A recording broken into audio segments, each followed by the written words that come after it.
দক্ষিণ চব্বিশ পরগনার বাসন্তীতে আইসিডিএস কেন্দ্রের রান্নাঘরের একাংশ ভেঙে বিপত্তি, আহত হলো 2 শিশু। এতদিন ধরে ঢুকছিল এই আইসিডিএস কেন্দ্রটি। স্থানীয় যারা মানুষ, যারা অভিভাবক, তারা বলছেন এতদিন ধরে ঢুকছে অথচ কোনো রকম পদক্ষেপ করা হয়নি এবং শেষ পর্যন্ত এই আইসিডিএস কেন্দ্রের রান্নাঘরের একাংশ ভেঙে পড়লো। ভেঙে পড়ে বিপত্তি, আহত হলো 2 শিশু। বাসন্তীর 4 নম্বর গোরাঙ্গোস এলাকার ঘটনা। স্থানীয়রা কি বলছেন শুনুন। এটা তো আগে থেকেই ভগ্নপ্রায় ছিল, যার কারণে আজকের ভেঙে গেছে। এটা আইসিডিএস সেন্টারটা ভালো ছিল না, ভাঙাই ছিল আগের থেকে। কারো গায়ের উপর পড়েছিল কি? হ্যাঁ, একজনের গায়ের উপর পড়েছে। বাচ্চা কাচ্চা কেউ আহত হয়েছে? বাচ্চা 2জন আহত হয়েছে।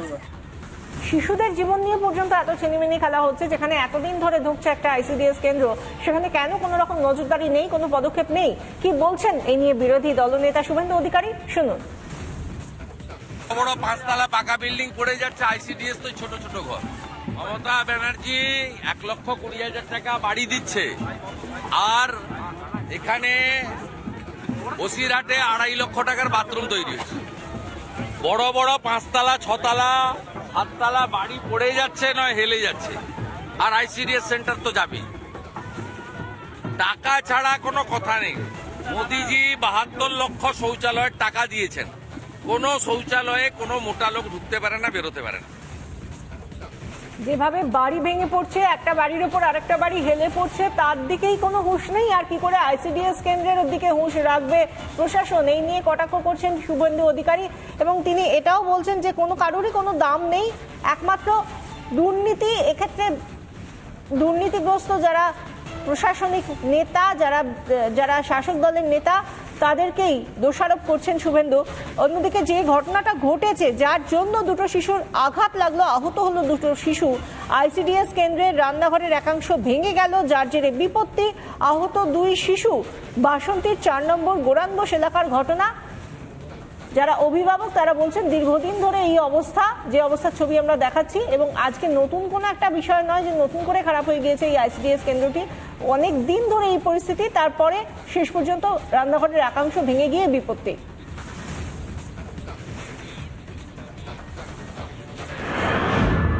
নেতাজির জন্মজয়ন্তী উপলক্ষে আজকে সকাল 10টার সময় রাজ্যের বিরোধী দল নেতা শুভেন্দু অধিকারী এলেন নেতাজির মূর্তির পাদদেশে এবং রেড রোডে এই মূর্তির পাদদেশে মাল্যদান করলেন, শ্রদ্ধা জানালেন।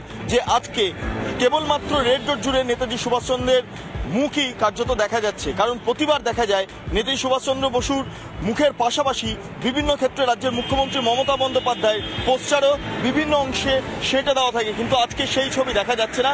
এবং এর অন্যতম কারণ রাজ্যের মুখ্যমন্ত্রী মমতা বন্দ্যোপাধ্যায় এই মুহূর্তে উত্তরবঙ্গ সফরে আছে। এর পাশাপাশি নেতাজি সংক্রান্ত যে রহস্য ইতিমধ্যে দানা বেঁধেছে, সেই রহস্যের জট অবিলম্বে কাটা প্রয়োজন, কারণ এখানে বাঙালির স্বার্থ জড়িত রয়েছে, এখানে ভারতীয়দের স্বার্থ জড়িত রয়েছে।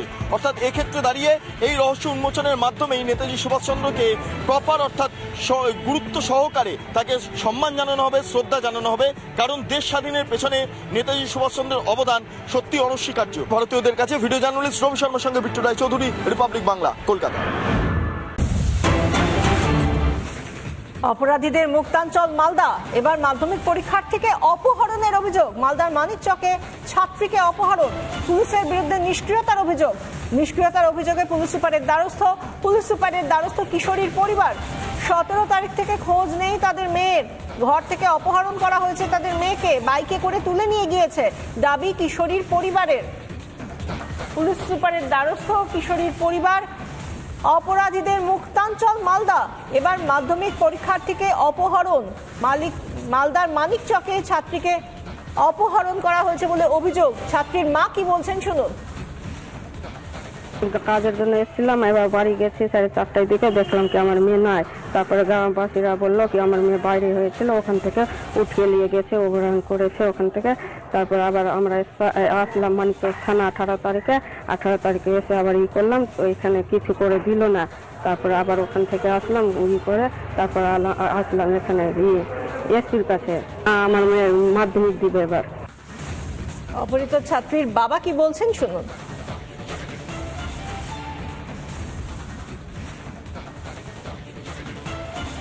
অপহরণ করা হয়েছে আমার মেয়েকে।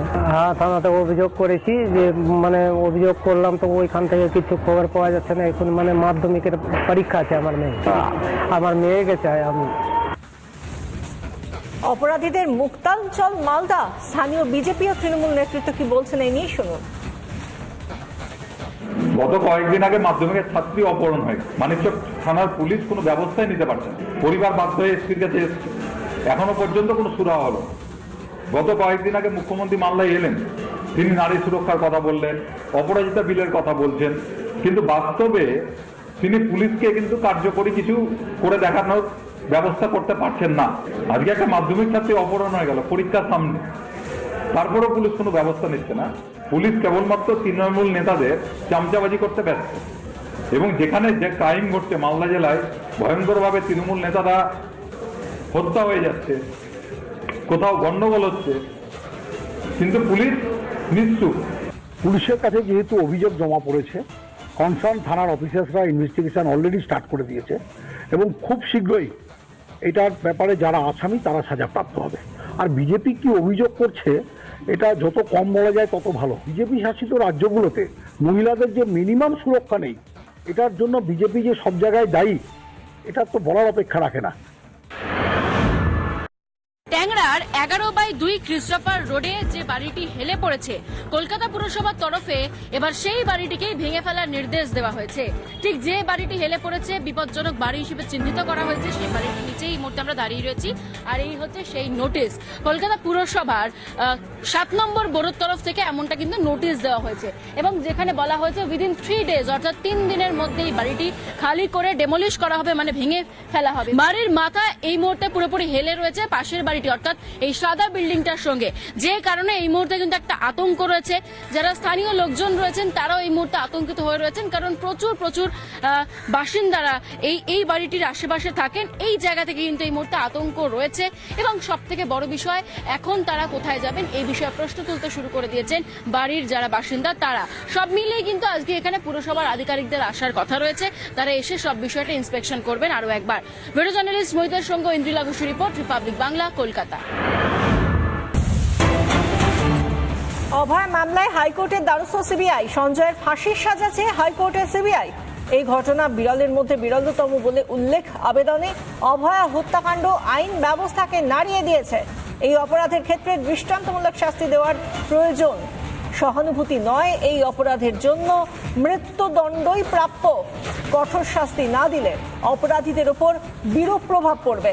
এই ঘটনা বিরলের মধ্যে বিরলতম না হলে আইনের ভুল ব্যাখ্যা হবে, হাইকোর্টের আবেদনে উল্লেখ সিবিআই এর।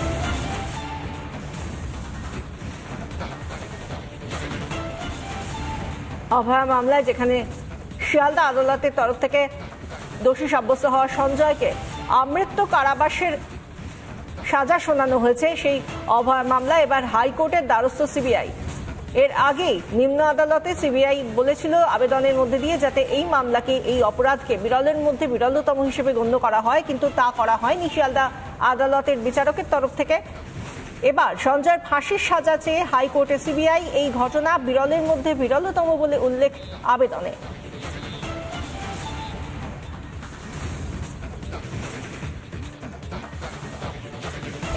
বাড়ির নোটিশ রয়েছে, যে নোটিশে একেবারে পরিষ্কার হয়ে গিয়েছে যে বাড়ি খালি করতে হবে 3 দিনের মধ্যে। বাড়ি খালি করার পর বাড়ি ভেঙে ফেলার কিন্তু নির্দেশ দিয়েছে কলকাতা মিউনিসিপ্যাল কর্পোরেশন। মেয়র তিনি এসেছিলেন, আপাতত তিনি বলেছেন বাড়ি খালি করে দেওয়ার কথা, এবং তাদেরকে একটি অস্থায়ী আস্তানায় থাকবার জন্য বলা হয়েছে। 1 বছর 5-6 মাসের মাথায় যদি বাড়ি ভেঙে ফেলার নির্দেশ দেওয়া হয়, তাহলে একটা দুশ্চিন্তার তো অবশ্যই বিষয় থাকে।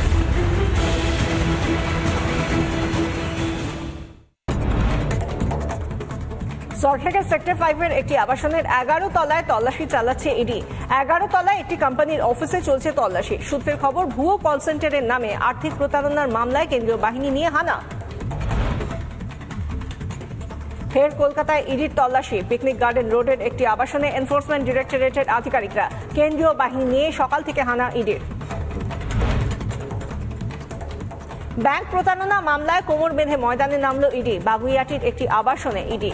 আবাসনে এক ব্যবসায়ীর বাড়িতে কেন্দ্রীয় বাহিনী নিয়ে তল্লাশি চালাচ্ছে এনফোর্সমেন্ট ডিরেক্টরেট। কল সেন্টারের নামে কোটি কোটি টাকার আর্থিক দুর্নীতির অভিযোগ। হাওড়ায় এক ব্যবসায়ীর বাড়িতে ইডির হানা, ব্যবসায়ীর বাড়িতে তল্লাশি চালাচ্ছে 5 সদস্যের একটি দল। খুলল আলিপুরদুয়ারের আরও এক চা বাগানের দরজা। আজ থেকে খুলছে ডুয়ার্সের মেজপাড়া চা বাগান। বুধবার খুলেছে দলমোড় চা বাগান। গত 20 জানুয়ারি থেকে খুলেছে আলিপুরদুয়ারের 5টি চা বাগান। খুশির হাওয়া চা শ্রমিকদের মধ্যে। যার নাম বাবা মা গর্ব করে বলতেন, দুর্ভাগ্য তাকে আমরা শুধুমাত্র অভয়া বলে বলছি। আমাদের মনে হয়েছে সঞ্জয় একা এ কাজ করেনি। লোয়ার কোর্টে যে লিখিত আর্গুমেন্ট দিয়েছিলাম সেখানে আমরা অন্যের উপস্থিতি সম্বন্ধে জানিয়ে কোশ্চেন রেখেছিলাম। এখনো অপরাধীরা সবাই প্রকাশ্যে হয়তো হসপিটালেই ঘুরে বেড়াচ্ছে, এখনো অধরা। যারা আমার মেয়েকে ঘরের মেয়ে মনে করেছেন তারা প্লিজ ধৈর্য রাখবেন, হতাশ হবেন না, প্রতিবাদের আগুন জ্বালান আপনারা। আমরাও সঙ্গে থাকবো এবং বিচার ছিনিয়ে আনবো। আর বাংলা চ্যানেলকে ধন্যবাদ জানাবো। আমাদেরকেও একসঙ্গে হাতে হাত রেখে এই আন্দোলনটাকে চালিয়ে নিয়ে যেতে হবে, কারণ যদি অভয়া হেরে যায় তাহলে আমরা সবাই হেরে যাব।